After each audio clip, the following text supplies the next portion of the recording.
Hi there, this is Kayvon. Welcome to ELT Cold Run. Today we're going to talk about numbers.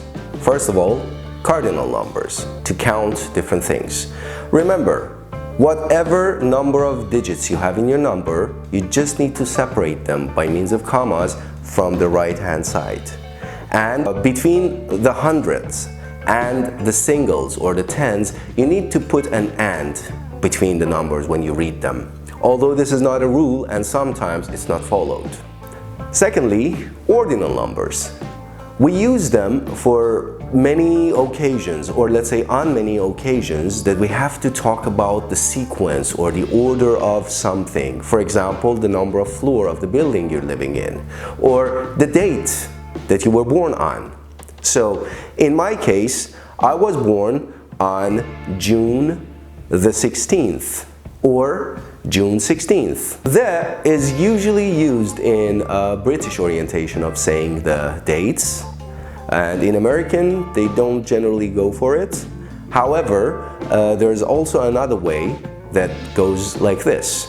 I was born on the 16th of June, or on 16th of June. Another part would be fractional numbers, where you have a numerator at the top and a denominator at the bottom. Just remember, the numerator has to be said just like any other cardinal number, and the denominator needs to be put in ordinal number form.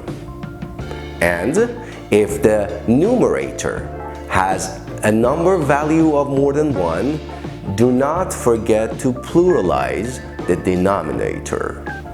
Take this example: a fifth and 2/5, a third and 2/3.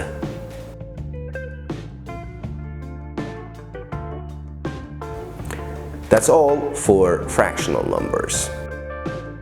And the last part, we can talk about decimations or decimal numbers. Whenever you have decimal numbers, you have a number of the digits before the point and the other number to the right-hand side. So the left-hand side digits need to be read in one go, just like any other cardinal number.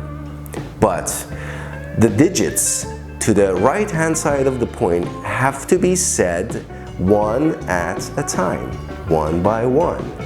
For example, we can say 0.25 rather than 0.25. And one more thing about decimal numbers is that if the number value of the digits to the left side of the point is 0, we don't need to say 0. That would be all for today.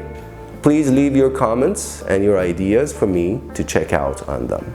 Thank you very much. See you next time.